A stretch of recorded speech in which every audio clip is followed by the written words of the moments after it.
49 అంటే సంతానం, 49 అంటే సంతోషం. 49 ఆంధ్రప్రదేశ్, తెలంగాణ. నమస్తే రమగారు. నమస్తే జయ. రమగారు, ఏదన్నా మంచి పెద్ద కథ, ఇంట్రెస్టింగ్ కథ, సస్పెన్స్ కథ ఇంకా ఎన్ని ఉంటాయండి? ఏదన్నా ఒకటి కొత్తది స్టార్ట్ చేద్దామా? చాలా భాగాలు ఏం రాదు, ఒక 3-4 భాగాలు వస్తుంది. Okay okay. మృచ్ఛకటికం పేరు ఎప్పుడైనా విన్నామా? వినలేదండి. ఎస్, మృచ్ఛకటికం అనేది ఒక సంస్కృత నాటకం. మృ మాకి వట్రవుసుడి, చా కింద చావొత్తు, కటికం. మృచ్ఛకటికం అంటే ఇది ఒక పదం కాదు, 2 పదాలు. మృత్ శకటికము. మృత్ అంటే మట్టితో చేసినటువంటి, శకటిక అంటే బండి, మట్టి బండి. మృచ్ఛకటికం. మృత్తు శకటిక కలిపితే ఒత్తొచ్చి చా కింద చావతొచ్చి మృచ్ఛకటికం అవుతుంది. అదేదో కటికం అనుకుంటున్నాం, కాదు, బండి. ఓకే. అయితే ఈ మృచ్ఛకటికము శూద్రకుడు అనే ఒక మహాకవి ఆయన రాసిన సంస్కృత నాటకం.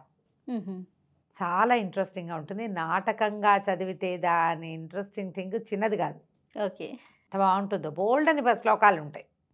ప్రకృతి వర్ణనలు, దరిద్రం మీద కూడా వర్ణనా శ్లోకాలు ఉంటాయి అందులో. కష్టాలు చెప్పుకోవటం కూడా ఎంత చక్కగా కవిత్వంలో చెప్పుకోవచ్చు, అందులోనే చూడవచ్చు. బాగుంటుంది ఇంట్రెస్టింగ్గా. అయితే నీకు ఇంకా ఇంట్రెస్టింగ్ థింగ్ ఇంకొకటి చెప్తా. ఈ మృచ్ఛకటికాన్ని ఉత్సవ్ పేరుతో హిందీలో సినిమా తీశారు. రేఖ, శేఖర్ సుమన్ హీరో హీరోయిన్లు అందులో. ఎవరైనా దొరికేస్తే గబగబా చూసేయండి. ఓకే.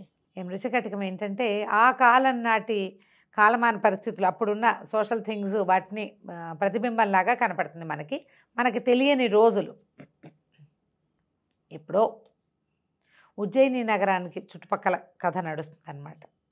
చారుదత్తుడు ఈ కథకి హీరో. కాకపోతే ఇతనిలో హీరోయిజం కంటే కూడా ఉదాత్తమైన చరిత్ర కలిగిన వాడు. ఒక బ్రాహ్మణ యువకుడు, భార్య, ఒక కుమారుడు ఉన్నారు. అయితే చారుదత్తుడి తండ్రి చాలా ఆస్తిపాస్తులు కలిగినవాడు. రాజుగారికి కొన్నిసార్లు మంచి సలహా చెప్పినవాడు కూడా. ఆ ఊళ్ళల్లో అగ్రగణ్యుడు, పెద్దవాడు. కానీ విపరీతమైన దానాలు, ఎవరికైనా సహాయం చేయటాలు. ఆ తండ్రి ఛాయలో పెరిగిన చారుదత్తుడు కూడా అలాగే మెత్తటివాడు, దాన ధర్మాలు ఎక్కువ. ఆస్తంతా అయిపోయింది. అతని భార్య పేరు దూతాంబ. ఓ పిల్లాడున్నాడు. అయితే వీళ్ళకి ఎవ్వరు పెద్దగా, మన పనివాళ్ళు కూడా పెద్దగా లేరు. ఓ ఇంట్లో పనిచేసేవాడు రదనిక అనే పేరున్న ఒక చెలికత్త. పేరు చూడు ఎలా ఉంది, RADANIKA, రదనిక. బాగుందండి. అక్కడి నుంచి ఒక స్నేహితుడు దీనికి. అతను ఈ వీళ్ళతోటే ఉంటాడు. ఒక పెద్ద విశాలమైన ఇల్లుంది, చాలా పెద్ద ఇల్లు. రాజవీధికి పక్కనే ఉన్నటువంటి బ్రాహ్మణ వీధిలో ఉంది. పెద్ద వీధి, చాలా పెద్ద ఇల్లు. కానీ ఎవరు ఏమీ లేరు. ఇంట్లో ఉన్న పెద్ద పెద్ద వస్తువులకి కాళ్ళు వచ్చి వెళ్ళిపోయినాయి. ఓకే. వెండి బంగారాలు అవి ఏమీ లేవు. పాతకాలపు జిలుగులు కొన్ని ఉంటాయి కదా, తివాసీలు, భోషాణాలు, ఇల్లంతా స్తంభాలు, అవి మాత్రం ఉన్నాయి. పెద్ద పెద్ద పాత్రలు అవి అమ్మలేరు. ఆ రోజుల్లో అవి కొనేవాళ్ళు ఉండేవాళ్ళు కాదు. ఓకే. ఇలా ఉండగా ఆ ఊర్లో వసంతసేన అని ఒక వారాంగన ఉండేది. ఆవిడ చాలా అందగత్తె, సంస్కృతం అది చాలా చక్కగా చదువుకుంది. అయితే ఒకసారి ఒక కామదేవుడి ఉత్సవం, ప్రతి సంవత్సరము కామోత్సవాలని చేస్తారు, వసంతోత్సవాలు. మన వసంత పంచమికి, తర్వాత వసంత పౌర్ణమి అంటే చైత్ర పౌర్ణమికి కూడా వసంతోత్సవాలు చేస్తారు. ఆ ఉత్సవాలప్పుడు అప్పుడు ఊరంతా మన్మధుడి వేషాలు, రతీదేవి వేషాలు అలా వేసుకుని తిరుగుతారు. కాముడి వేషం వేసే అమ్మాయి, రతీదేవి వేషం వేసే అమ్మాయి, అట్లా ఉండి చాలా విశేషంగా చేస్తారు. అప్పుడు చేసుకునే ఉత్సవాలు అవే అన్నమాట. మనం ఇప్పుడు గణేష్ చతుర్థి అవి చేస్తున్నాం కదా, అట్లా వసంత పున్నమి అలా చేసేవాళ్ళు. ఆ ఉత్సవాలప్పుడు ఈ చారుదత్తుడు, వసంతసేన ఒకరినొకరు చూసుకున్నారు. ఒకరి మీద ఒకరికి కొంత అభిలాష కలిగింది. కానీ ఈయన బ్రాహ్మణుడు, ఎందుకని ఆవిడ ఊరుకుంది. కానీ ఆయన అంటే ప్రీతి, ఆ మనిషి మొహం గుర్తొస్తూ ఉంటుంది. ఈ చారుదత్తుడు, ఈమె గణిక, వారాంగన, దేవాలయంలో నృత్యం చేస్తుంది. డబ్బులతో వ్యవహారం, వాళ్ళతోటి స్నేహాలు. తన దారిద్ర్యాన్ని తలుచుకుని ఈమె చాలా నచ్చినప్పటికీ ఇంకా ఏం మాట్లాడకుండా ఉండిపోతాడు. ఇది ఈ కథకి బ్యాక్గ్రౌండ్ అన్నమాట. ఒకనాడు ఏమైందట, వసంతసేన తనకి చెలికత్త ఒకటి ఉంది, మదనిక, MADANIKA. ఇందాక ఆరు ఉంది కదా, ఇక్కడ M ఉందన్నమాట. మదనికతో కలిసి ఆ దేవాలయంలో నృత్యం చేయడానికి వెళ్ళింది. సాయంకాలం వేళ వారాంగన నృత్య ప్రదర్శన ఖచ్చితంగా ఉండేవి అప్పట్లో. నృత్య సేవ, స్వామికి నృత్యహారతి ఇవ్వటము విశేషమైన దినాల్లో అలా ఉండేవి. అయితే ఏమైంది, ఈ ఉత్సవ వేళ నాట్యం చేయడానికి వెళ్ళింది ఆవిడ. వెళితే ఆ ఊరి రాజుగారి బావమరిది, రాజశ్యాలక అని చెప్తారు. శాలకుడు అంటే రాజుగారి బావమరిది అనమాట. శకారుడు అనేవాడు, కొంచెం వికృత రూపుడు, కానీ వాడు చాలా ధూర్తుడు. అతనికి ఈ వసంతసేన మీద ఆసక్తి ఉంది. ఈ అమ్మాయి అతనికి దొరకటల్లా. ఈ నాట్యం అయిపోయిన తర్వాత ఇద్దరు బయటకు వస్తుంటే బండి ఎందుకు మిస్ అయిందో మరి, బండి లేదు. వాళ్ళిద్దరూ నడిచి వెళ్ళబోతున్నారు, బండి ఎక్కారేమో. ఈ శకారుడు ఇద్దరు స్నేహితులతో కలిసి తాగేసి వీళ్ళు వెంటపడ్డాడు. ఇది ఎన్ని వందల సంవత్సరాల క్రితం రాయబడింది, కనీసం 500-700 సంవత్సరాల క్రితం రాయబడింది. జూదశాలలు, పానశాలలు ఉన్నాయి ఆ ఊళ్ళో.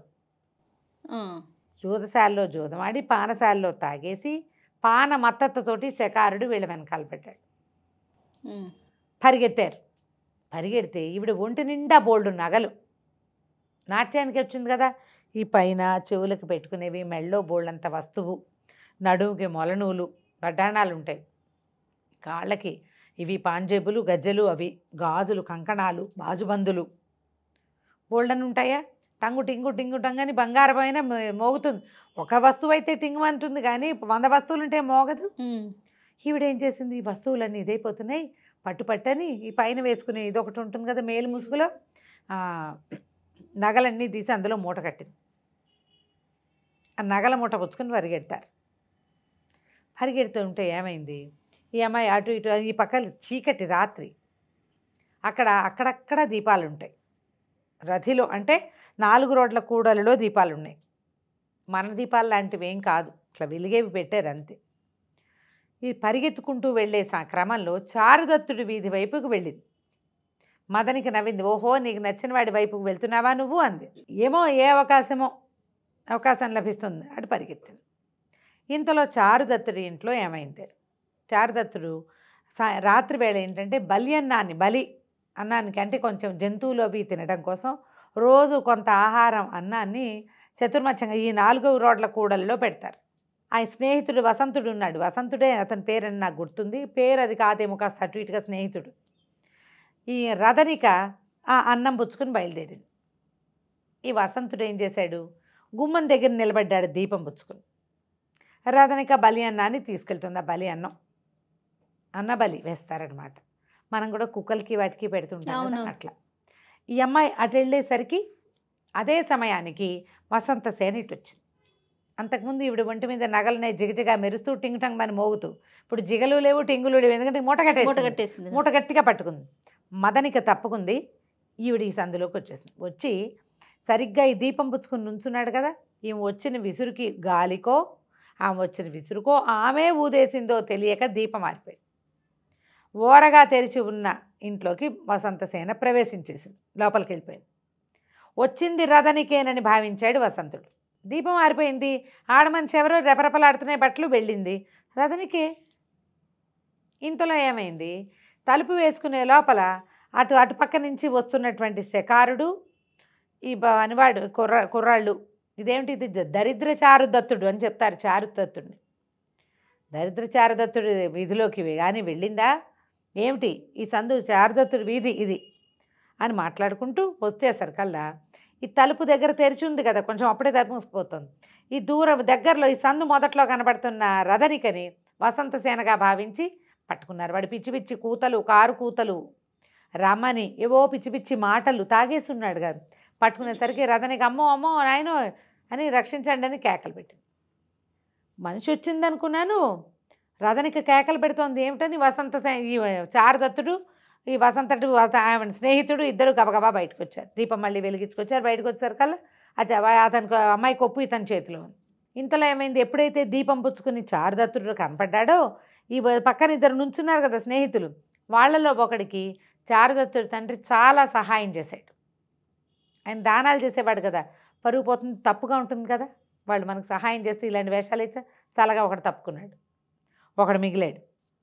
సంస్కృతంలో భలే ఉంటాయి సంభాషణలు, చాలా బాగుంటాయి. అక్కడి నుంచి రథనికని వదిలేశారు. అమ్మాయి ఏడుపు గొంతుతోటి అరుస్తూ ఆ కొప్పు సవరించుకుని వచ్చేసరికల్లా ఏమిటి నేను ఇందాక ఎవరో వచ్చారనుకున్నాను, ఏమైంది వసంతసేన మీ ఇంట్లో దూరిందా అలాంటివి అడిగితే వీడు కేకలేశారు. మా ఇంట్లోకి ఎందుకు వస్తుంది మాకు తెలియదు అన్నారు. పైగా వీడు ఏమనుకున్నారు, వీళ్ళు కూడా సర్దుకున్నారు. ఈ రథనికనే మనం వసంతసేన ఇటు వచ్చిందని భావించాము, మందే పొరపాటని వాళ్ళిద్దరూ తాగుతూ తూలుకుంటూ పోయారు. రథనిక లోపలికి వచ్చింది. లోపలికి వచ్చాక వాళ్ళు తెలుసుకున్నారు ఈ ఇంటి లోపల వసంతసేన ఉంది. వసంతసేన ఉంది, రథనిక లోపల వచ్చేసింది. అక్కడి నుంచి వసంతసేన నమస్కారం చేసింది. నాకు అభయం ఇవ్వండి, వీళ్ళని చూసి భయంతో పారిపోయి ఇచ్చాను, తలుపు తెరిచింది, మీకు మీ ఇది లేకుండానే అంటే అనుమతి లేకుండానే ప్రవేశించాను, ఇంకేం చేయలేక అని చెప్పి అడిగేసరికల్లా చారుదత్తుడు నీకు అభయం ఇస్తున్నాడు, నీకేం భయం లేదు, ఉండొచ్చు, నువ్వు ఇక్కడే ఉండొచ్చు అన్నాడు. అంటే ఆవిడ నేను ఇంటికి వెళ్ళిపోతాను, ఈ నగలు కనుక వేసుకుని వెళ్ళానా, నగలు పట్టుకెళ్ళినా ఆ దుర్మార్గులు ఎక్కడ ఏం చేస్తారో తెలీదు, నా నగలు ఇక్కడ ఉంచండి, నన్ను దింపేసేయండి అంతే. ఆయనకి అట్లా రాత్రి వేళ ఆ సౌందర్యవతి అయిన ఆ స్త్రీ తన ఇంట్లోకి రావడం దాంతో నేను కొంచెం ఎక్సైట్ అవుతాడు. పైగా అమ్మాయి అంటే ఇతనికి ఇష్టం కూడా. సరే ఇతని సహాయంతో వసంతసేన ఇంటికి వెళ్ళిపోతుంది. వసంతసేన నగలు మాత్రం వీళ్ళింట్లో ఉన్నాయి. ఆయన అనుకుంటాడు ఇదేమైనా నాకు భగవంతుడు నాకు ఒక అవకాశం ఇస్తున్నాడా అని భావిస్తాడు. ఇంటికి పంపించేసిన వసంతసేన కూడా అలాగే ఈయన్ని కలుసుకోవడానికి మళ్ళీ అవకాశం లభిస్తుంది. నగలు ఎందుకు వదిలిపెట్టింది, మళ్ళీ వీళ్ళ ఇంటికి రావడం కోసమే వదిలిపెట్టి వెళ్ళిపోయింది. ఈయన చారుదత్తుడి స్నేహితుడి పేరు మర్చిపోయి నేను వసంతకుడు అని చెప్పి మైత్రేయుడు అతని పేరు. వాళ్ళు ఎంత ఆలోచించినా గుర్తురాల, కథలు ఎక్కువ చదివేసి పాత్రల పేర్లు మర్చిపోతున్నాను నేను. మైత్రేయుడు. అయితే ఏమైంది, వసంతసేన బంగారం వీళ్ళ ఇంట్లో పెట్టి ఇంటికి వెళ్ళిపోయింది. రాత్రి తీసుకెళ్ళి దింపేసి వచ్చారు. మర్నాడు ఈవిడ ఎంతసేపు మదనికతోటి చెప్తోంది అనమాట. ఆవిడకు ఒకసారి చెలికత్తుంది, మదనికకు చెప్తోంది చారుదత్తుడి గురించి. వాళ్ళ ఇల్లు, వాళ్ళ ఇది, అతను ఎంత చక్కగా ఉన్నాడు, ఎంత బాగా మాట్లాడాడు, ఎంత ప్రీతిగా తనతోటి సరే ఇక్కడ పెట్టి ఉంచు పర్వాలేదు, నువ్వు జాగ్రత్తగా వెళ్ళని ఎంత బాగా చెప్పాడు, అతను ఎంత గొప్పవాడు, వాళ్ళ నాన్న ఎంత గొప్పవాడు, అలా చెప్పుకుంటోంది అనమాట. అంటే అతని గురించి మాట్లాడుతోంది. ఉండుండి ఏదో పని చేస్తుంటుంది, మధ్యలో ఏమైందో తెలుసా అని మళ్ళీ అంటూ ఉంటుంది అనమాట. అంటే అతని మీద నుంచి ఊహని పక్కకి తప్పించట్లే. ఇంతలో ఏమైంది, వీళ్ళ ఇళ్ళ వెనకాల ఒక పెద్ద భవనం ఈవిడిది. ఎన్నో ప్రాకారాల లోపల ఉంటుందన్నమాట. చాలా బాగా ఆస్తిపరులైన కుటుంబం వీళ్ళది. భోగస్త్రీలే, భోగకాంతే అయినప్పటికీ బాగా సంపాదించుకున్న వాళ్ళు అనమాట తల్లుల దగ్గర నుంచి. ఇవి వచ్చిన మోతలు చూస్తే ఏంటంటే జూదరులు కొట్టుకుంటున్నారు. ఇది ఏనాటి కదా, పందాలు పై పందాలు ఆ రోజునే ఉన్నాయి. తాగుబోతులు జూదర్లు ఉన్నారు. కథలో ముందు చూసాం శకారుణ్ణి, అవునవును, తాగేసి వెంటపడ్డాడు. జూదర్లు కొట్టుకుంటూ కాదు రమ్మగారు, మంచి చెడ్లు ఏవి మన గొప్పతనం కాదు, ముందు నుంచే ఉన్నాయి. జూదర్లు కొట్టుకుంటున్నారు. ఆ కొట్టుకుంటుంటే ఏమైందట, ఆ జూదర్లు దాంట్లో ఈ మన చారుదత్తుడి కుటుంబం బాగా డబ్బులు ఉన్నవాళ్ళు చాలామంది ఉన్నారు వాళ్ళ దగ్గర. క్రమంగా వాళ్ళ దగ్గర పనిచేసే వాళ్ళంతా ఒక్కొక్కళ్ళు బయటకు వచ్చేసారు అని వాళ్ళు. మరి డబ్బు ఇవ్వలేనప్పుడు ఏం చేస్తారు, వాళ్ళలో సంవాహకుడు అనేవాడు ఒకడు, ఒళ్ళు పట్టేవాడు, ఒళ్ళు మర్దం చేసేవాడు. ఆ సంవాహకుడు ఏంటంటే జూదం పిచ్చి వాడికి. ఓకే. ఆ అవతల ఉన్న ఒక జూదశాలుడు, ఇప్పుడు ఇది వేసేవాటికి కదా, ఇప్పుడు మనం చెప్పింది భోగకాంతలుండే వారకాంతలుండే ప్రదేశం, దానికి కొంత దగ్గరలో జూదశాలలు ఉన్నాయి, పానశాలలు కూడా ఉన్నాయి. ఈ జూదశాలకు వచ్చి ఆడేస్తున్నాడు వాడు బాగా. అయితే 10 వరహాలు బాకీ పడ్డాడు. ఓకే. పందేలు కడతారు కదా, ఆ పందెంలో 10 వరహాలు బాకీ పడి ఎవరెవరు పరిగెత్తారు, ఒకడు ఆ జూదశాల మెయింటెనెన్స్ చేసేవాడు ఒకడు, జూదరి ఒకడు అతనికి సహాయంగా ఉండేవాడు. ఇద్దరు వెంట పడితే వీడు పారిపోయేట. సంవాహకుడు పారిపోయి ఒక పాత దేవాలయంలో దాక్కున్నాడు. ఓకే. అక్కడ దాకా వచ్చాక వీడు కనపట్టలేదని సరే మన ఇద్దరం ఆడుకుందామని అక్కడ చుట్టుపక్కల వాళ్ళతోటి ఆ జూదరి ఆ ఓనరు ఇద్దరు కలిసి మళ్ళీ ఆడడం మొదలుపెట్టారు. జూదానికి ఏముంది, 4 గళ్ళు గీస్తే జూదం అంతే, అదే కదా. పందెం కడతారు దాని మీద. 5 చెప్పాను నేను చెప్తా 5 అని, నీకు 5 పడుతుందో పడదో నా మీద పందెం కడతారు. 100 రన్నులు కొడతాడు అని క్రికెటర్ల మీద పందెం కట్టడం అంతే, సేమ్ డిట్టో, ఏం తేడా లేదు. ఓకే. అయితే ఈ జూదం వాడడానికి చిన్న పలకలు లాంటివి ఉంటాయి కదా, ఇట్లాగా గవ్వలు లాంటివి, వాటి మీద నెంబర్లు ఉంటాయి కదండి. ఈ వీళ్ళు నేల మీద కూర్చుని ఇలాగా గళ్ళు గీసుకుని దాని మీద ఆడుతుంటే జూదం వేసేసరికి అది ఒట్టిగా ఏంటంటే గళ్ళే గీయక్కర్లా, పందాలు ఒట్టిగా వేయటానికి 5 అందరూ 5 వేయాలని చెప్తారు. 5 పడుతుంది, 5 మీద 100 రూపాయలు, 3 మీద 100 రూపాయలు అలా కాస్తారు. ఓకే. ఏమో 5ో 3ో పడితే ఆ 100 వీడివ్వాలి అదనమాట. లేకపోతే వాడు చెప్పింది పడకపోతే వాడివ్వాలి. ఈ టంగు టంగుమని మోగేసరికల్లా ఈ విగ్రహం వెనకాల ఒకటి ఇట్లా బొమ్మలాగా నుంచున్నాడు ఆ సంవాహకుడు. విగ్రహాల్లో విగ్రహంగా కలిసిపోయాడు. కాసేపు కదలకుండా ఉన్నాడు, కానీ ఈ టంగు టంగు అని గవ్వలు మోగేసరికి ఆగలేక నా పందెం 10 రూపాయలని కేకేశాడు. కేకేయంగానే పట్టేశారు. పట్టేసి మళ్ళీ కొట్టేసరికల్లా వాడేం చేశాడు, వీళ్ళు పరిగెత్తుకొస్తుంటే వచ్చేసి ఈ వసంతసేన దొడ్డి వాకిలి వైపుకి వచ్చాడు. పక్షద్వారం అని రాస్తారు, పక్క వాకిల్ అనమాట. ఆ వాకిట్లోంచి లోపలికి ప్రవేశించి ఎవరు ఏమిటి అని ప్రశ్నించేసరికల్లా నేను చారుదత్తుడి దగ్గర పనివాడిని అని చెప్పాడు. ఈవిడ చారుదత్తుడి పేరు వింటే మైమర్చిపోతుంది ఈ వసంతసేన. ఏమన్నది, సరే ఉండు, నువ్వు ఇక్కడే ఉండు, నువ్వు ఎంత బాకీ పడ్డావు ఏంటని కనుక్కొని ఆ సభికుడు అంటే ఆ జూదశాల తాలూకు ఓనర్, సభికుడు అంటారు అతన్ని పిలిపించి వీడికి ఇవ్వాల్సిన 10 నాణ్యాలకి ఇగో ఈ బంగారం తీసుకొని ఒక వస్తువు వాడి చేతులు పెట్టి, ఆ సభికుడు వీడికి ఏమనిపించింది, సంవాహకుడికి, ఇచ్చి నా బతుకు, నేను ఒక మంచి అత్యద్భుతమైన బ్రాహ్మణ కుటుంబంలో పనిచేసి వాళ్ళ మంచి లక్షణాలు ఒకటి రాలా, నాకు జూదం నేర్చుకున్నా, ఆ పిచ్చతో ఆడాను, చివరికి ఒక వారకాంతం నన్ను విడిపించాల్సి వచ్చింది. అసహ్యం పుట్టింది వాడి మీదే. అమ్మ నా బాకీ తీర్చేశావు. బుద్ధి ఇష్టు మాంక్ అయిపోయాడనమాట ఆయన. బౌద్ధ భిక్షువుగా సన్యాసాశ్రమాన్ని స్వీకరించేస్తాడు. వాడికి కాస్త సన్యాసాశ్రమం కోసం భిక్షువుగా మారిపోయి ఇంక నేను బౌద్ధారామానికి వెళ్ళిపోతాను, ఇంక ఎప్పుడు ఈ జూదము అవి ఆడనమ్మా, నీ పాదాల మీద ఆనని ఈవిడికి ప్రామిస్ చేసి ఈవిడ వల్ల బయటపడ్డాడు. సరే వెళ్ళిపోయాడు. ఇంకా అలా గడుస్తుంటే ఇంకో సందడి వచ్చింది. ఈవిడి దగ్గర కర్ణపూరకుడని ఒక అతను పరిగెత్తుకుంటూ వచ్చాడు. ఏం చెప్పాడంటే, అమ్మ ఇవాళ మన ఏనుగు మదం ఎక్కిపోయిన దానికి కట్టుతాళ్ళు తెంచేసుకుని ఊరి మీద పడింది. మరి ఊరి మీద పడేసరికల్లా పరిగెత్తాను, అక్కడికి నేను ఆపటానికి చాలా ప్రయత్నం చేయవలసి వచ్చింది. అది పరిగెడుతూ ఒక సాధువు ఒక ఆయన వెళ్తుంటే ఆయన మీద పడబోయింది. నేను చాలా లాఘవంగా గోడ మీద నుంచి ఎగిరి దాని మీదకి దూకి దాన్ని అంకుశంతో పొడిచి మొత్తానికి దాన్ని కంట్రోల్ చేశానమ్మా. ఆ దారిని వెళ్తున్న మహానుభావుడు ఒక ఆయన, ఎంత గొప్ప పని చేశావు, సాధువు ప్రాణాలు రక్షించావని తన ఒంటి మీద ఉన్న ఉత్తరీయాన్ని నాకు కానుగ్గా ఇచ్చాడమ్మా. జాజిపూల సువాసన వస్తుంది, అది జాజిపూల వాసన వస్తున్న ఈ ఉత్తరీయాన్ని నాకు బహుమతిగా ఇచ్చాడు అని చెప్పి ఆ ఉత్తరీయాన్ని ఈవిడి చేతికి ఇస్తాడు. ఆ ఉత్తరీయాన్ని ముట్టుకునేసరికల్లా ఈవిడికి తెలుస్తుంది ఇది చారుదత్తుడి ఉత్తరీయం. ఆ వాసనకి తెలిసింది. తను ఉన్న వెంటనే ఆ బయట నుంచి కూడా జాజిపూల పరిమళం వెళ్తున్న వాసన వస్తుంటుంది. ఆ చారుదత్తుడు వెళ్తున్నాడని పరిగెత్తుకుంటూ వెళ్ళి కిటికీ దగ్గర నుంచి ఉంటుంది. ఆయన వెళ్ళేవాడు పక్క నుంచి నడుస్తుంటాడు. అలా వెళ్తున్న వాడిని చూడడమైనా సరే ఈవిడికి సంతోషంగా చూస్తూ ఉంటుంది. ఆయన వెళ్ళిపోతాడు. అయితే నగలు వాళ్ళ ఇంట్లో ఉన్నాయి. వాళ్ళ ఇంటికి వెళ్ళడానికి ఒక ముహూర్తం చూసుకోవాలి. 2 రోజులు గడిచిన తర్వాత ఏమైంది, కథలో ఇంకొక చిన్న టర్న్ వస్తుంది. ఆ టర్న్ ఈ 2వ భాగంలోనే చెప్పేద్దాం.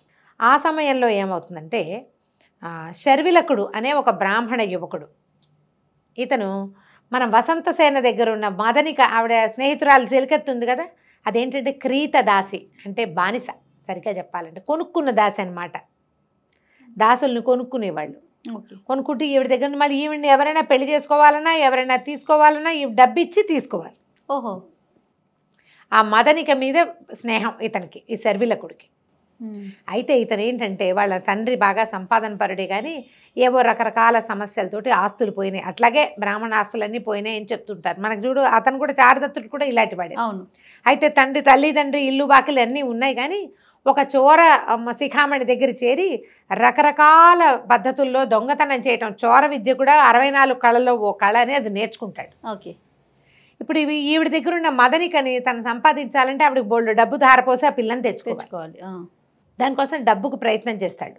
వ్యాపారం అంత చేయలేడు, వాళ్ళ దగ్గర ఏం లేదు, ఏదో చిన్నగా సంపాదన ఉంది. ఆ డబ్బు ఆ పిల్లని తెచ్చుకోవడానికి సరిపోదు. దానికోసం ప్రయత్నం చేయాలంటే బాగా లంసంగా డబ్బులు కావాలి. సరే వెళ్దాం అనుకుంటాడు ఎక్కడికైనా దీనికి. ఇంతలో ఏమైంది, ఆ రోజు సాయంకాలం రాత్రి మన చారుదత్తుడు మైత్రేయుడు ఇద్దరు సంగీతం వినటానికి వెళ్ళారు. వాకిలి కాపలాకు ఒక పనివాడు ఉన్నాడు, వర్ధమానుడు ఏదో చెప్తారు, వర్ధమానుడు బండివాడు అంటారు, వర్ధమానుడు కాపలా ఉన్నాడు. వీళ్ళు తిరిగి వచ్చాక ఏమనుకున్నారంటే, ఇప్పుడు బంగారం అమ్మాయి మూట కట్టించింది, వీళ్ళింటో ఏమీ లేవు, ఎక్కడో పెట్టకుండా దగ్గర పెట్టుకుంటారు.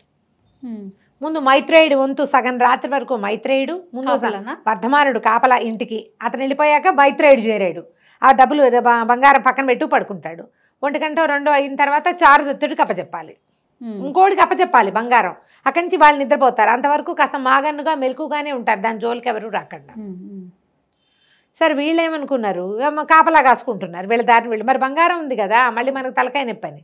ఈ షర్విల కూడా ఏం చేశాడు, ఆ రోడ్డు అంతా చూసి చాలా సంపన్న గృహంలాగా కనపడుతున్నటువంటి మన చారుదత్తుల గృహానికి వేయించేశాడు. సరే ఓ పక్క నుంచి చక్కగా పద్మంలాగా ఒక మంచి డిజైన్లో, ఆ గోడ కంత కొట్టడం కూడా డిజైన్లో నేర్చుకుంటాడు. స్వస్తిక్కు పద్మం అలాగా, పూర్ణ కుంభం వేస్తే చాలా మంచిది, మన పని బాగా అవుతుందని ఆ గోడ కొట్టి గోడ కంత కొట్టి ప్రవేశించాడు లోపలికి. అప్పటికి వర్ధమానుడు అన్నం తినడానికి వెళ్ళిపోయి మైత్రేయుడికి అప్పచెప్పాడు. మైత్రేయుడు ఒక చోట పడుకున్నాడు, ఆ బంగారం మూట పక్కన పెట్టుకున్నాడు. ఓకే.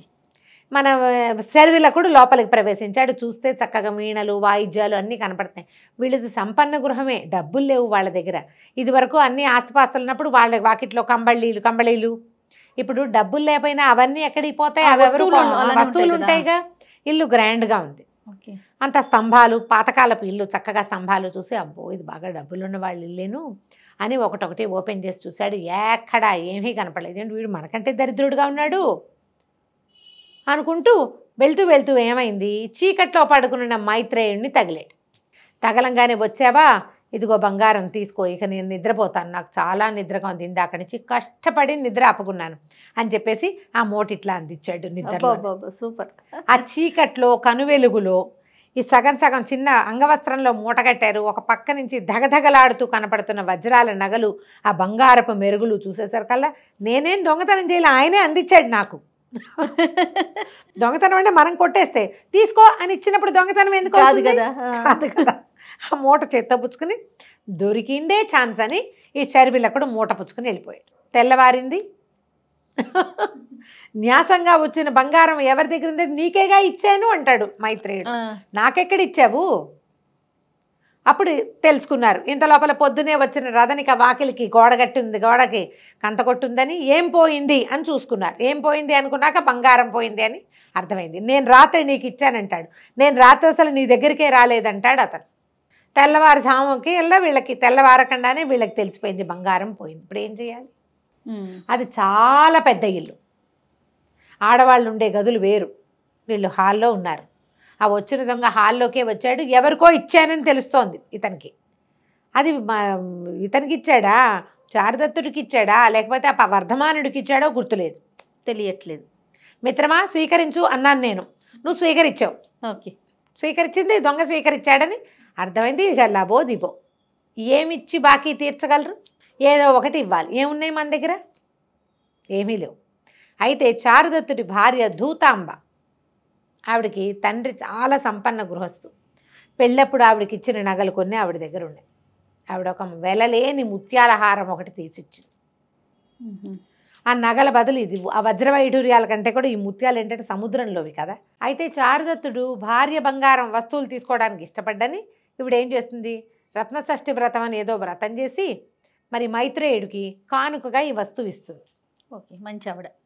ఈ రత్నాల హారం, ముక్తాహారం అంటారు. రత్నందో ముక్తావళిదో మొత్తానికి చాలా ఖరీదైనది, ముత్యాలు రత్నాలు కలిపిన ఒక హారాన్ని ఇస్తుంది. ఈ హారాన్ని మరి మైత్రేయుడి వల్ల పోయింది ఈ వస్తువు, మైత్రేయుడి వల్లే కదా పోయింది. కాబట్టి అతను దీన్ని అప్పు తీర్చేస్తాడు. ఏదో ఒకటి చెప్పి, ఏం చెప్పాలి, చారుదత్తుడు జూదగృహాల్లో నీ బంగారం అంతా పోగొట్టాడు, దాని బదులు ఇది ఇస్తున్నామని చెప్పాలనుకుంటారు. మరి ఏదో ఒకటి చెప్పాలిగా. మరి ఎలా పోయింది, దొంగతనం జరిగింది అంటే అవమానకరంగా ఉంటుంది. అలా కాకుండా జూదం ఆడాడు, జూదంలో బంగారం పోయింది, దాని బదులు ఇది ఇస్తున్నామని చెప్పి ఇద్దామని నిర్ధారించుకున్నారు. శర్విలకుడు వెళ్ళి మదనిక దగ్గరికి వెళ్ళాడు. బంగారం పుచ్చుకొచ్చాడు కదా, అక్కడి నుంచి ఏం చెప్పాడంటే ఇద్దరు కలుసుకున్నారు. సంతోషించింది. నేను నిన్ను కొనేసుకుంటాను, డబ్బులు ఇచ్చేస్తా, నేను పెళ్లి చేసుకుంటాను. ఎట్లా పెళ్లి చేసుకుంటావు, నాకు డబ్బులు ఇవ్వాలి, అంత ధనం నీ దగ్గర లేదు, నువ్వేం చేస్తావంటే, కాదు నా దగ్గర ధనం ఉంది, నేను పట్టుకొచ్చాను, దాని నగలు పట్టుకొచ్చాను, అవి ఇచ్చేసి నేను ఇచ్చేస్తాను అంటాడు. అనేసరికల్లా సరే ఏవి నగలు చూపించమంటుంది. నగలు తీసేసరికల్లా ఇవి నిర్ఘాంతపోతుంది మదనిక. ఆ నగలు వసంతసేనవి. ఇవి ఎక్కడి నుంచి దొరికినాయి అంటే, నేను ఎక్కడి నుంచో తెచ్చాను. రాదు, నువ్వు అబద్ధం చెప్తున్నావు, ఇవి మా అమ్మగారి నగలు, ఇప్పుడు ఏమని ఇస్తావు? నువ్వు నా మీద ప్రేమతో ఇంత పని చేసావా? వాళ్ళ ఇంట్లో దొంగతనం చేసుంటావు నువ్వు, శారదత్తుడే ఎదిగిస్తాడు నీకు. నువ్వు వెళ్ళావు వాళ్ళ ఇంటికి, దొంగతనానికి వెళ్ళావు. ఆ దొంగతనం చేసి ఆవిడ నగలు తెచ్చి ఇప్పుడు నన్ను కొనాలంటే ఎవరికి ఇవ్వాలి? ఆవిడకే డబ్బు ఇవ్వాలి. ఈ నగలు పట్టుకెళ్ళి ఆవిడకే ఇస్తావు. ఇప్పుడు ఏం చేద్దాం? ఇంత సాహసం చేశాడని సంతోషంగా ఉంది, కానీ ఈ నగలు పట్టుకెళ్ళి అక్కడికి ఇస్తే అది ఏమవుతుంది? ఇది ఎట్లా వస్తుందో అర్థం కాదు. ఏం చేయాలి అని గింజుకుంటారు. నగలు పట్టుకెళ్ళి వెనక్కి పెట్టకూడదు, వెనక్కి పెట్టడానికి వీల్లేదు. ఎట్లా పెడతాడు? మీ ఇంట్లో దొంగతనం చేశాను, మీ నగలు మీరు తీసుకోండి అనలేడు కదా, ఇవ్వలేడు. ఇప్పుడు ఈవిడికి ఇస్తే ఈవిడ ఇలా అంటుంది, వాటిని ఇంకేం చేయడానికి అవకాశం లేదు. బాగా ఆలోచిస్తే సర్వేలు అక్కడ అన్నాడు, నువ్వే సరిగ్గా ఆలోచిస్తున్నావు, నాకంటే సరిగ్గా చెప్పమంటే ఓ పని చేయి, నన్ను తీసుకోవడానికి ఈ నగలు శారదత్తుడే నీకు ఇచ్చాడని చెప్పు, లేదా శారదత్తుడే పంపించాడని చెప్పు. ఓకే, నన్ను తీసుకోవడానికి కాదు, శారదత్తుడే నగలు పంపించేశాడంటే సరిపోతుంది. ఆయన ఈవిడ వచ్చేదాకా, నువ్వు వచ్చేదాకా నగలు మా ఇంట్లో పెట్టుకుంటాను అన్నాడు. అయినా సరే పంపించేశాడు. మా దరిద్రుల ఇంట్లో, మా ఇంట్లో కాపలా కష్టమని నీ నగలు నీకు శారదత్తుడే పంపేశాడని, నేను శారదత్తుడి దగ్గర పనిచేస్తానని చెప్పేసి నగలు ఇచ్చేయి. ఇదంతా వినేసింది వసంతసేన. ఓహో, వాళ్ళిద్దరూ మాట్లాడుకుంటుంటే మొత్తం విన్నది. చూద్దాం ఏం చేస్తారో చూద్దాం అనుకుంది. సరే నేను అమ్మగారిని పిలుచుకొస్తాను, నువ్వు పోయి నాట్య మండపం దగ్గర అక్కడెక్కడో మండపం దగ్గర ఉండని వాడిని అక్కడ కూర్చోబెట్టి నగలన్నీ ఆ చేతిలో పెట్టింది, అక్కడే ఉంచుకో, నేను వస్తానని వెళ్ళి శారదత్తుడి దగ్గర నుంచి ఒక ఆయన వచ్చాడండి. మరి నగలు ఏవో పట్టుకొచ్చేట, మిమ్మల్ని కలుస్తానంటున్నాడు. సరే పంపించమంది దేవుడ. తెల్లమొహం వేసుకుని వచ్చాడు. ఇతను వెళ్ళపోతుంది, దొంగతనం బయటపడిపోతుంది. అదే అయితే ఏమన్నాడు, అమ్మ శారదత్తుడు మహానుభావుడు, మరి వారి ఇంటి దగ్గర దొరుకుని ఇప్పుడు పని చేస్తున్నావా అంటుంది. లేదు, అప్పుడప్పుడో చేసేవాడిని, మరి నేను వెళ్ళేసరికల్లా నగలు వసంతసేనకు అప్పచెప్పమని ఇచ్చారండి అనేసరికల్లా మదనిక ఇటు రావే అని పిలిచింది. శారదత్తుడు నాకు చెప్పాడు, ఈ నగలు ఎవరు తెచ్చిస్తారో వాళ్ళకి మదనికి ఇవ్వమని చెప్పాడు శారదత్తుడు. నువ్వు నగలు తెచ్చి ఇచ్చావు కదా, నీకు ఈ మదనికి ఇచ్చేస్తా అన్నది. అనేసరికి ఈ మదనిక నిర్ఘాంతపోతుంది, వాడు నిర్ఘాంతపోతాడు. నిజానికి ఇదేం జరగల, ఇవిడేదో కథ మార్చేస్తుందని అర్థమవుతోంది వాళ్ళకి, కానీ ఏమనాలి తెలియలేదు. అక్కడి నుంచి ఏం చేసిన ఆవిడ నగలన్నీ తీసి మదనికకి అలంకరించి ఓ సరులక ఈ అమ్మాయిని తీసుకెళ్ళిపో నువ్వు అని, మదనిక నన్ను బాగా చూడు, ఇంకా మళ్ళీ నన్ను జీవితంలో చూడలేవు నువ్వు, నేను పంపించేస్తానంటే అది ఏడుస్తుంది అనమాట. అయ్యో అమ్మగారి దగ్గర నుంచి వెళ్ళిపోతున్నాను నేను. వాళ్ళకు ఇది కదా, ఎంతకాలమో పనిచేసింది ఆవిడతో పాటు, చాలా మంచి ప్రేమగా ఉండే మనిషి. దుఃఖపడుతూ సరే ఏం చేస్తుంది, బండిని పిలిపిస్తుంది ఈవిడ. బండిలో ఎక్కించి పంపిస్తానంటుంది. బండి ఎక్కుతాడు. బండి ఎక్కేసరికల్లా కొంచెం బండి ఎక్కి ముందుకు వెళ్తుంటే కేకలు వినపడతాయి. ఏంటంటే ఇదేస్తారు, చాటింపు వేస్తూ ఉంటారు. ఆర్యకుడు అనే ఒక గోపబాలుడు, అతను రాజు అవుతాడని ఒక జోస్యం చెప్పబడింది. ఆ జోస్యాన్ని తెలుసుకున్నటువంటి పాలకుడు అనేటువంటి ఈ ప్రాంతపు మహారాజు ఆర్యకుడిని అరెస్ట్ చేయించాడు. వాడు రాజు అవుతాడని జోస్యం వచ్చింది అంటే తన మీద వాడు తిరగబడతాడేమో అని ముందే వాడిని అరెస్ట్ చేసేశారనమాట. అని చెప్పేసి ఆర్యకుడు అరెస్ట్ చేయబడ్డాడు హో అని చాటింపు వినపడుతోంది. నిర్ఘాంతపోయాడు. శర్విలకుడికి చాలా స్నేహం ఆ కుర్రాడు. అమ్మో ఇంకేముంది, ఆర్యకుడిని పట్టుకున్నారంటే అతన్ని అరెస్ట్ చేస్తే మరి జైల్లోకి వెళ్ళిపోతాడు కదా. అక్కడి నుంచి ఏమన్నాడు, నేను ఇప్పుడు దిగి వెళ్ళిపోవాలన్నాడు. అంటే ఈ పిల్ల ఏడవటం మొదలుపెట్టింది మదనిక. నువ్వు అలా ఎలా వెళ్ళిపోతావు, మరి నన్ను వదిలిపెట్టి వెళ్తావా అంటే అలా కాదని వార్తవాడిని అడిగాడు. వార్తకు వ్యాపారి రేభిలకుడు ఇల్లు తెలుసా నీకు అని అడిగి, ఈవిని రేభిలకుడు అతని స్నేహితుడు అనమాట, అక్కడికి తీసుకెళ్ళి దింపేసి అక్కడి నుంచి మా అమ్మ నాన్న దగ్గరికి మా ఇంటికి వాళ్ళు తీసుకెళ్ళిపోతాడు. ఓకే, ఇప్పుడు నేను వెళ్ళకపోతే ఆర్యకుడు చాలా ప్రమాదంలో పడతాడు, నేను అతన్ని రక్షించాలి, నా స్నేహితుడు ప్రాణ స్నేహం, నేను నిన్ను దక్కించుకోవడానికి ఇంత ప్రయత్నం చేశా, స్నేహితుడిని దక్కించుకోవడానికి కూడా ఏదో ఒక ప్రయత్నం నేను చేయాలి కదా అని చెప్పి బండి దిగి వెళ్ళిపోతాడు. ఆ బండిలో మదనిక కూర్చుని రేభిలకుడికి ఇంటికి వెళ్ళిపోతుంది. రేభిలుడు వాళ్ళ ఇంటికి వెళ్ళిపోతుంది. సరే ఇంతలో ఏమవుతుంది, ఇక్కడ మన చారుదత్తుడి ఇంట్లో నుంచి మైత్రేయుడు బయలుదేరుతాడు. వదిన గారు ఇచ్చిన రత్నమాలను తీసుకుని, ముత్యాల దండో రత్నాల దండో అది ఒక హారం, ఆ హారాన్ని తీసుకుని వసంతసేన ఇంటికి వస్తాడు. వచ్చేసరికల్లా ఏమవుతుంది, వాకిట్లో చూస్తే అబ్బో పెద్ద మహాహర్మ్యం అది. వీళ్ళు ఎంతమంది దగ్గర కొట్టేస్తే ఇంత డబ్బులు వచ్చినాయి వీళ్ళకి అనిపిస్తుంది మైత్రేయుడికి. వారాంగనకి అంత సంపద ఉందంటే ఎన్ని తరాలుగా వీళ్ళు ఎంతమంది దగ్గర నుంచి ఎంతంత సంపద వచ్చింది, ఎందరు రాజులను వ్యాపారస్తులను వీళ్ళు రంజింపజేస్తే వస్తుంది ఇదంతా. అలా అనుకుంటూ ఒకళ్ళ బయట నుంచి వచ్చేసరికల్లా ఓ పని మనిషి ఎవరో చూస్తారు, సరే రండి అని లోపల తీసుకెళ్తారు. ఒక్కోటి దాటాడు, మణులు మాణిక్యాలు, కొన్ని చోట్ల ఎండబెట్టిన రకరకాల సుగంధ ద్రవ్యాలు ఓ దాంట్లో ఏనుగులు కూడా ఉన్నాయి ఆవిడకి. వాళ్ళ ఇంట్లో ఏనుగులు, గుర్రాలు, ఎడ్లబళ్ళు, బోళ్ళంతమంది మనుషులు, వంటలు గుమగుమలాడుతూ, సుగంధ ద్రవ్యాలు, అక్కడి నుంచి అలంకరించుకున్న ఎంతోమంది స్త్రీలు, వాళ్ళ కోసం వచ్చినటువంటి విటులు, సంగీతాలు, పాటలు, పద్యాలు ఎన్నో. ఒక్కొక్క ఇది దాటుతూ ఉంటే, ఒక్కొక్క గుమ్మము దాటుతుంటే ఒక్కో ప్రాకారంలోనూ ఎంతమందో ఎంత హడావిడో.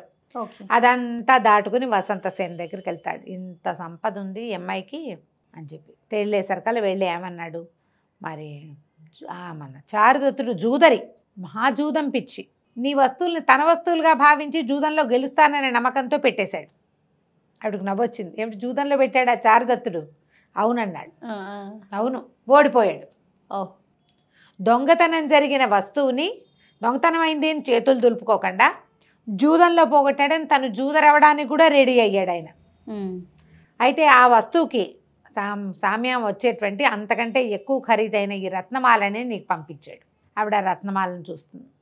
నేను ఇది తీసుకోలేను అంటుంది. కాదు, నువ్వు తీసుకోవాలి, మరి వదిన గారు ఇచ్చారు, ఆవిడ పుట్టింటి నుంచి వచ్చిన వస్తువు అని చెప్తాడు.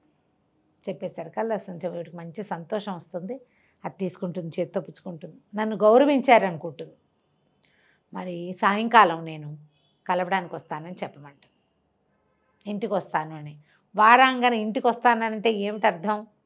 దీనికి ఒళ్ళు మండిపోతుంది మైత్రేయుడికి. నీ వస్తువులు పోయినాయి, మేమేమో ఇంకా చాలా గొప్ప హారాన్ని ఇచ్చాము, ఇంకా మా వాడి దగ్గర ఏముందని వస్తుంది ఈవిడ. ఎంతమంది సంపదో ఇంట్లో అంతా కనపడుతోంది. సరే, నచ్చదు అతనికి. సరేనంటాడు, కానీ చెప్పాలి కదా. సరేనని ఒప్పుకుంటాడు. వెనక్కి వెళ్తాడు. ఇంటికి వెళ్ళాక ఆవిడ చెప్తాడు అతనికి, నువ్వు వర్తకంలో పోగొట్టావని చెప్పాను, అదే జూదంలో. అయినా సరే ఆవిడ వస్తానంటోంది, ఇంకా ఏం తీసుకుంటుంది, రత్నమాల తీసుకొని ఎందుకు తీసుకోదు, వాళ్ళు అట్లాంటి వాళ్ళే దొంగమొహాలు అంటాడనమాట. వాళ్ళు అందుకే, లేకపోతే వాళ్ళ ఇంట్లో అంత సంపద ఎక్కడొచ్చింది? ఆవిడ ఏమైనా రాజ్యాలు వెళ్ళిందా రావడానికి? ఏమైనా ఇది ఉందా, కత్తి కటారు వచ్చా? వాళ్ళకి రాదు. వాళ్ళు ఇవే చేస్తారు. మరి 4 సముద్రాల సారం అంతా ఉన్నటువంటి రత్నాల మాల తీసేసుకుంది. ఇంకా నీ దగ్గర నుంచి ఏం తీసుకోవడానికి రాబోతోందో, ఈ వేసే సాంగత్యం మంచిది కాదు. నువ్వు ఆవిడ మీద ఉత్సాహం మానుకో. ఆవిడ అటు వెళ్తోందంటే నీకు ఇక్కడ రక్తం ఉప్పొంగిపోతోంది.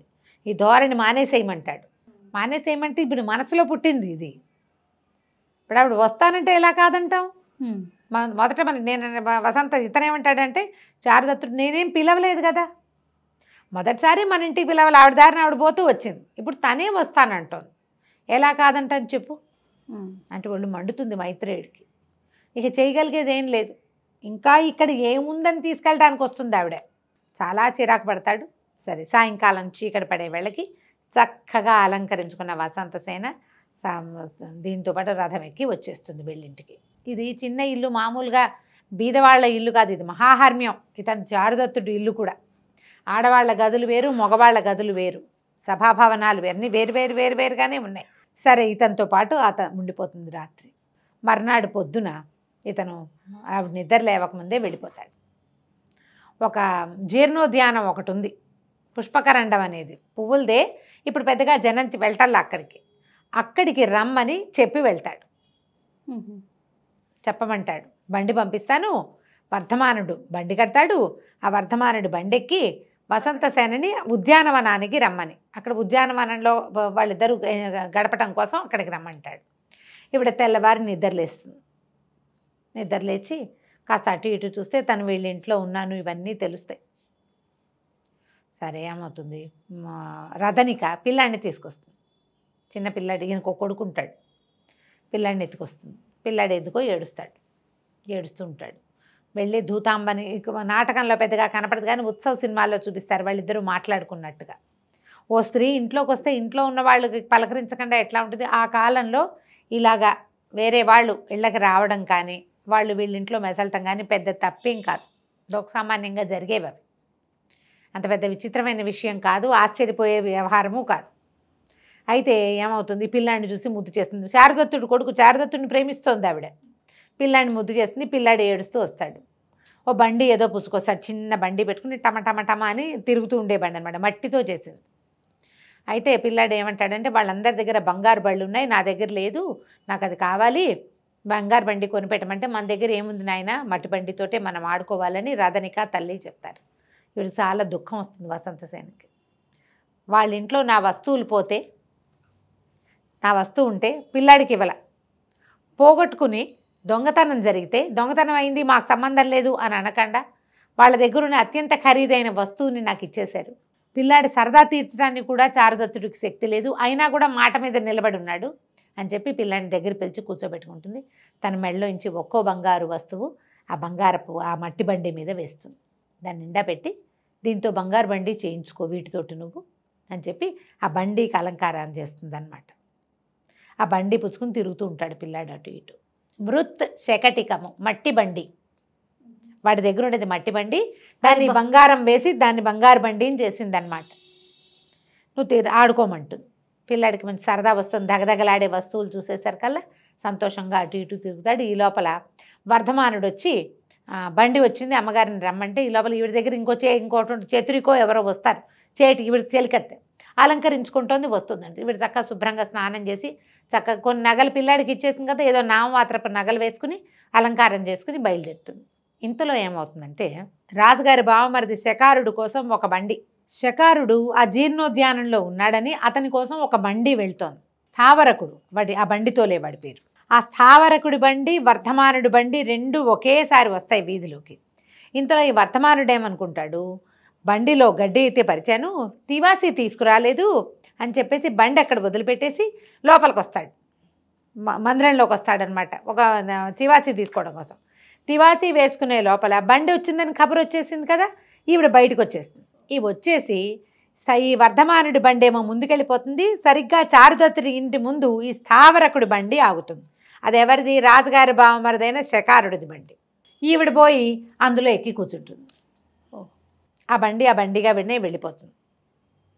ఇంతలో ఏమవుతుంది, వర్ధమానుడేమో తివాసి పట్టుకొస్తాడు, ముందుకెళ్ళి బండి మీద కూర్చుంటాడు, అమ్మగారు వచ్చాక వెళ్దామని. ఇంతలో ఈ శర్విలకుడు వాళ్ళ సహాయంతో పారిపోయినటువంటి గోపాలుడైన ఆర్యకుడు పరిగెత్తుకుంటూ వచ్చి కాలికి సంకెళ్ళు ఉంటాయి, ఆ సంకెళ్లతోటి వచ్చి ఈ వర్ధమానుడు ఉన్న బండి ఎక్కేస్తాడు. ఓకే.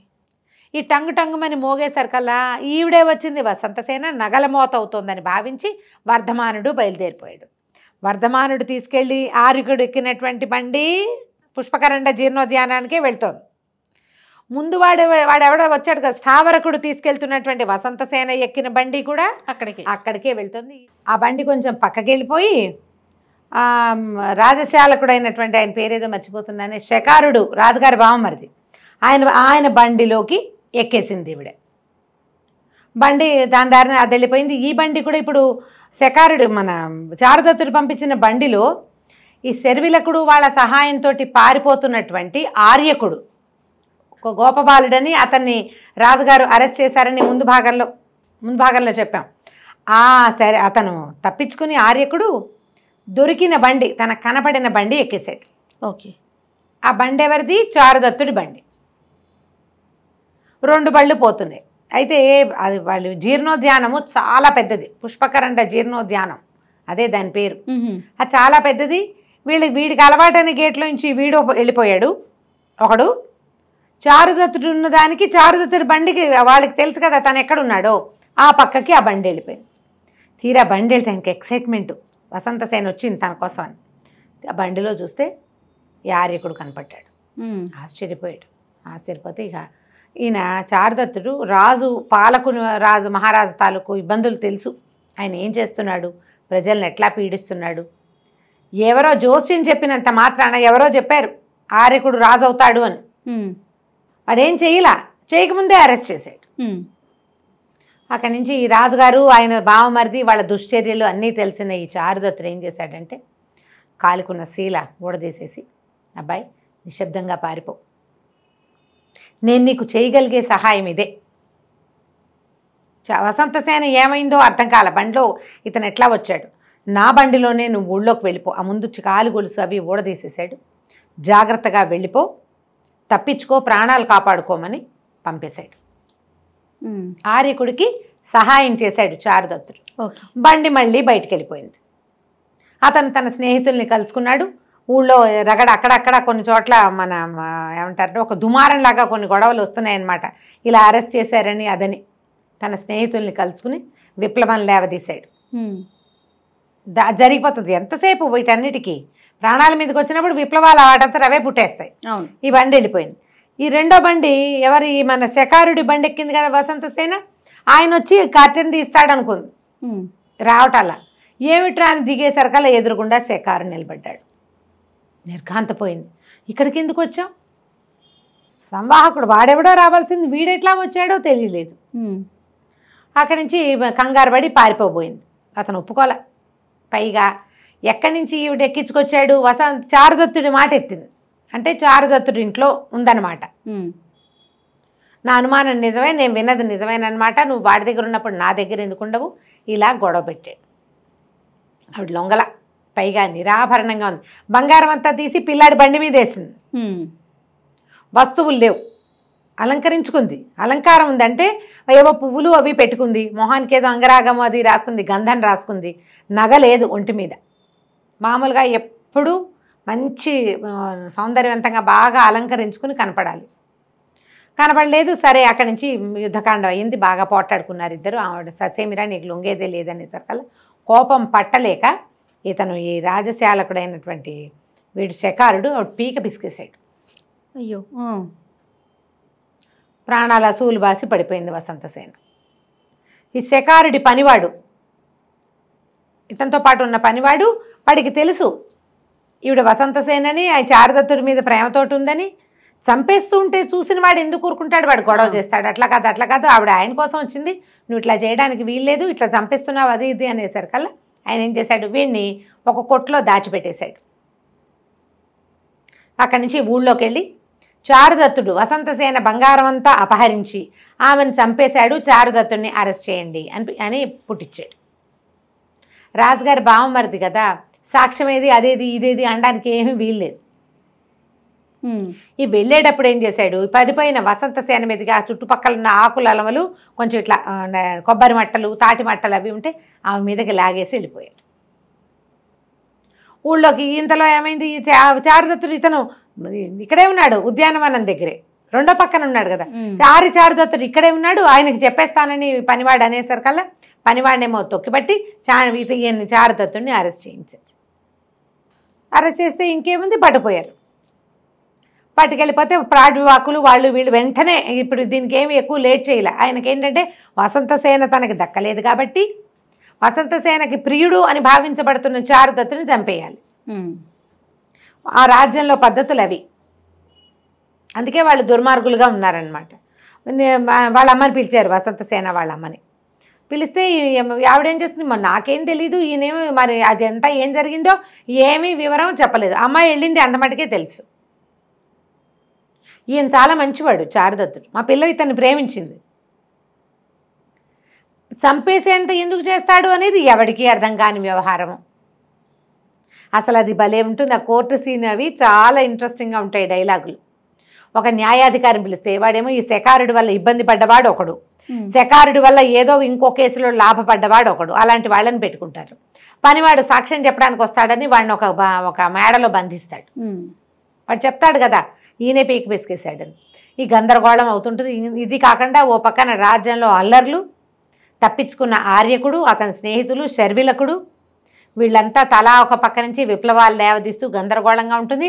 ఆ సందట్లోనే ఈ చారుదత్తుని చంపేయాలని చారుదత్తుడికి ఊరేస్తారు. మరి స్త్రీని హత్యకి శ్రీహత్య మహాపాతకం. శ్రీహత్య చేసిన వాడికి ఉరి తీయటమే. ఆవిడ ఏం చెప్పాలో అర్థం కాదు. వసంతసేన వాళ్ళ నా పిల్లేది ఏంటి ఏమో చంపేశాడు అంతే. చంపేశాక ఏది బాడీ ఏది, ఇవేమున్నాయి, మార్క్స్ ఏమున్నాయి, గుర్తులు ఏమున్నాయి, అలాంటివి చెప్పడానికి ఏమీ లేదు. శకారుడు చెప్తున్నాడు కదా నేనే చూశానంటాడు. నేను చూశానని చెప్తున్నాడు. దాంతో ఈయన కాస్త ఉరిశిక్షేశారు. ఇంతలో ఈ వార్త కార్చిచ్చులాగా ఊరంతా వచ్చింది, చారుదత్తుడికి ఉరేశారు అని. అందరూ ఆశ్చర్యపోయారు. అదే చాలా మంచివాడు, వసంతసేన చంపడం అండి. ఆయన అసలు వేశ్యాలోలుపత్వమే లేదు ఆయన దగ్గర. ఎంతమందో అతని వల్ల సహాయం పొందిన వాళ్ళు, భార్య కొడుకు, ఆ ఇంట్లో ఉండే రథనిక, ఈయన ఫ్రెండ్ మైత్రేయుడు, బండివాడు, అందరూ కలిసి లబోదిబోమని ఏడుస్తూ న్యాయస్థానం దగ్గరకు వచ్చారు. ఇక ఉరి తప్పదు. ఇంతలో అక్కడ ఏమైంది, పుష్పకనండ జీర్ణోద్యానంలో ఈవిడ చెట్ల ఆకుల కింద పడుంది కదా. ఈవిడ ఇంతకుముందు చారుదత్తుడి ఇంట్లో పనివాడు ఒకడు జూదంలో డబ్బులు కొట్టి ఓడిపోతే అతనికి డబ్బు కట్టి నగిచ్చి విడిపించింది. అవును. ఆయన ఏం చేశాడు, బౌద్ధ శ్రమణకుడుగా మారాడు. ఆయన ఏం చేశాడు, అక్కడున్న జీర్ణకరండ ఉద్యానవనానికి జపం చేసుకోవడానికి వచ్చి తన బట్టలు ఆ పక్కనున్న మడుగులో జాడించుకొచ్చాడు. బట్టలు ఆరేయటానికి సాధారణంగా ఏం చేసేవాళ్ళు, అప్పట్లో బట్టలు పిండేసేసి ఇట్లా నేల మీద విశాలంగా పరిస్తే చాకళ్ళు అలాగే వేసేవాళ్ళు. చూడు మన ఊళ్ళలో కూడా కనబడతాయి చెరువు గట్ల మీద. ఈ చీవరాన్ని ఇలా పరిచాడు. ఆ తడి చీవరపు నీళ్లు పడి ఇప్పుడు స్పృహ తప్పి ఉన్న వసంతసేన లేచి కూర్చుంది. ఓహో. నిర్ఘాంతపడి, అదేమిటమ్మా నువ్వు ఇక్కడికి ఎందుకు వచ్చావు, ఇక్కడ ఉన్నావేమిటి అని అనేసరికల్లా ఏం చెప్పింది, సిగ్గుపడింది ఆయన శ్రమణకుడు. చారుదత్తుడి కోసం అని చెప్పకుండా బండి మీద వచ్చాను, ఇలా వచ్చా, ఏదో బండి అనుకుని పొరపాటున ఎక్కాను, శకారుడు ఇట్లా చేశాడు అనేసరికల్లా పదమ్మ మనం వెళ్దాం, అది చాలా దూరం. సరే ఆయన ఏం చేశాడు, ఆరేసిన చీవరాన్ని కట్టుకుని ఈవిని వెంబడి పెట్టుకుని కాస్త ముందు సేద్దించి కాసిన మంచినీళ్ళు ఇచ్చి తీసుకుపోయాడు ఇంటికి. ఈవిడ ఇంటికి వెళ్ళేసరికల్లా అక్కడ ఇది కనపడుతుంది గొడవ. చారుదత్తుడికి ఊరేశారంటే ఈవిడ బతికే ఉంది కదా. అక్కడి నుంచి భార్య వాళ్ళు అక్కడికి వచ్చారు. ఈవిడ కూడా పరిగెత్తుకుంటూ వజ్రస్థానానికి వెళ్ళింది. ఈ వజ్రస్థానానికి వెళ్ళే దారిలో చారుదత్తుడిని ఊరేగింపుగా తీసుకొస్తుంటే జనమంతా ఆశ్చర్యపోతారు, ఇతను ఇట్లాంటి వాడా, ఎప్పుడు వినలేదే, వీళ్ళ నాన్న చాలా గొప్పవాడు, ఇతను చాలా మంచివాడు అని చెప్పుకుంటున్నారు. ఎక్కడైతే ఈ పనివాడిని బంధించారో ఆ బిల్డింగ్ పక్క నుంచి వెళ్ళేసరికి వాడు ఎలాగైనా సరే సాక్ష్యం చెప్పేయాలని వాడికి కూడా ఒక దశలో చారుదత్తుడి వల్ల ఒక 10 దినారాలు ముట్టినాయి. 10 వరహాలు ముట్టినా ముట్టకపోయినా ఇది తప్పు. ఆయన చంపేసి ఈయన మీద పెడితే ఎట్లా. అక్కడి నుంచి వాడు ఆ పైనుంచి దూకేస్తాడు. దూకేస్తే వాడి శకారుడు చూస్తాడు, మావటికి చెప్తాడు, అరే వాడిని తొక్కిచేయరా అంటాడు. తప్పించుకుంటాడు. వాడు పరిగెత్తుకుంటూ వస్తాడు. వచ్చేసరికల్లా వాడు వచ్చి సాక్ష్యం చెప్తాడు, కాదు చారుదత్తుడు కాదని శకారుడే చంపాడు అనేసరికల్లా ఈ వజ్రస్థానంలో ఉన్న వాళ్ళంతా ఏమంటారు, ఈయన శకారుడు అంటే వీడికి నేను జీతం ఇవ్వలేదు అందుకు రెండాపుత్రుడు అంటాడు. వాడి పేరే అలా పిలుస్తాడనమాట. వీడు ఇలా దొంగ మాటలు చెప్తున్నాడు, నాకు ఈ శిక్ష నాకు పడాలని అని చెప్పేసి వాడిని నోరు వేయించేస్తారు. పైదాకా వెళ్ళేసరికల్లా ఏడ్చి శోకాలు పెడతారు. ఈయన చారుదత్తుడి భార్య కొడుకు ఏడుస్తూ ఉంటారు. ఒట్టి పుణ్యానికి చావే కదా అది. సరే ఆఖరి కోరిక తీర్చాలనుకుంటారు. ఒకసారి పిల్లాన్ని చూపించమంటారు. ఇంతలో వసంతసేన పరిగెత్తుకుంటూ వస్తుంది, నిరాభరణంగా పరిగెత్తుకుంటూ వచ్చేసరికి వీళ్ళు వజ్రస్థానంలో తలార్లు ఆయనకు శిక్ష విధించాల్సిన వాళ్ళు ఉన్నారు. వాళ్ళు ఆశ్చర్యపోతారు. ఈయన మీద ఉన్న అలిగేషన్ ఏమిటి, అభియోగం, వసంతసేన అనే వేశ్యా శ్రేష్ఠురాల్ని ఈయన చంపేశాడు, ఆ నేరం మీద ఈయన్ని ఉరదీస్తున్నాము అని. ఆ వసంతసేన ఎదురుగుండా నుంచి నేనే వసంతసేనని అనేసరికి వీడు నిర్ఘాతపోయారు. ఇదేంట్రా దేవుడా, ఎవరిని చంపాడని దీనికి శిక్ష ఇస్తున్నామో ఆవిడేమో ఎదురుగుండా కనపడతారు. అక్కడి నుంచి ప్రాడ్వాకులను ఎవరినో పిలుచుకొచ్చేసరికల్లా ఇగో ఇది జరుగుతుంది. ఇంతలో శర్విలకుడు పరిగెత్తుకుంటూ వస్తాడు. వచ్చి ఈ శిక్ష ఆపండి, చారుదత్తుడికి శిక్ష వేయడానికి వీల్లేదు, పాలక మహారాజుని ఆర్యకుడు చంపేశాడు, ఆర్యకుడే ఇప్పుడు రాజు, ఈ దొంగ శిక్షలు ఇవన్నీ ఏ రకమైన విచారణ లేకుండా వేసే శిక్షల్ని ఆపేసేయాలి. ఈ అమ్మాయికి వసంతసేన కూడా వచ్చింది కదా, ఆవిడని చూసి దండం పెడతాడు. ఇంతలో శకారుడి వెంటనే అర్థమైందనమాట, శకారుడే ఇట్లా నన్ను ఇలా చేశాడని చెప్పంగానే ముందు శకారుడిని అరెస్ట్ చేయిస్తారు. పాలకుడు అనే మహారాజుని శకారుడిని ఇద్దరిని జైల్లో బారేస్తారు. జైల్లో పెడతామంటారు. శకారుడికి ఊరేసేయమంటారు. సరే ఒక పూట కాస్త టైం గడవగానే ఆర్యకుడి దగ్గర నుంచి ఒక శాసనం, ఒక ఉత్తరం వస్తుంది. ఆ ఉత్తరం ఏంటంటే, చారుదత్తుడిని ఈ రాజ్యానికి కుశావతినో ఏదో రాజ్యానికి రాజు చేస్తున్నట్టు, ఓకే, ఆయన వల్లే కదా తను తప్పించుకోగలిగాడు అని చెప్పి చారుదత్తుడికి తన పూర్వ సంపదలన్నీ వెనక్కిచ్చేటట్టు రాజుగారు లాక్కున్నవి ఈ ప్రాంతానికి పాలకుడుగా అతన్ని చేస్తున్నట్టు ఆ ఉత్తరం చదువుకుంటారు. ఈయన భార్య ఏం చేస్తుందంటే, చారుదత్తుడి భార్య, ఈ అమ్మాయి రావటం వల్ల కదా ఇది జరిగింది. ఆ అమ్మాయి నగల వల్లే శర్విలకుడు వీళ్ళకి ఫర్రయ్యాడు. ఆ శర్విలకుడు వల్లే ఆర్యకుడు పారిపోగలిగాడు. పారిపోయిన ఆర్యకుడు మళ్ళీ మనకు చారుదత్తుడి దగ్గరకు వచ్చాడు. ఆవిడ ఈ అమ్మాయిని నువ్వు చేపట్టచ్చు, నీతో ఉంచుకోవచ్చు అని భర్తకి పర్మిషన్ ఇచ్చేస్తుంది. దూతాంబ వసంతసేనలతోటి మన చారుదత్తుడు రాజు అవుతాడు. అయితే శకారుణ్ణి పాలక మహారాజుని వధించేస్తాడు ఆర్యకుడు. రాజుని చంపేస్తాడు. శకారుడికి శిక్ష వెయ్యరు, ఉరిశిక్ష అంటే ప్రాణ తీసేది చేయరనమాట. ఏమనాలి, మరణశిక్ష విధించరు. కేవలం జైలు మాత్రమే వేస్తారు. ఏదో తాగుబోతానంతో చేశాడు తప్ప తెలివి తక్కువవాడు, తాగుబోతువాడు, తొందరపాటువాడు. అంతేగాని ఇంకా ఎవరిని చంపడానికి దానికి అతను ఏం చేయలేదు కాబట్టి ఆ శిక్ష, మరణశిక్షను రద్దు చేసి జైల్లో పెడతారు. ఓకే. ఆ తర్వాత ఈ ప్రాంతానికి పాలకుడుగా చారుదత్తుడిని చేస్తారనమాట. ఆయన రాజు అయిపోతాడు. పూర్వ సంపదలన్నీ వస్తాయి. ఆయన స్నేహితుడు, కొడుకు అందరూ హాయిగా ఉంటారు. మృచ్ఛకటికంతో ఆడుకునే ఆయన కొడుకు మళ్ళీ బంగారు కటికంతో ఆడుకుంటాడు. చాలా బాగుందండి. కథ కంచికి మనం ఇంటికి. నమస్తే. నమస్తే జయ.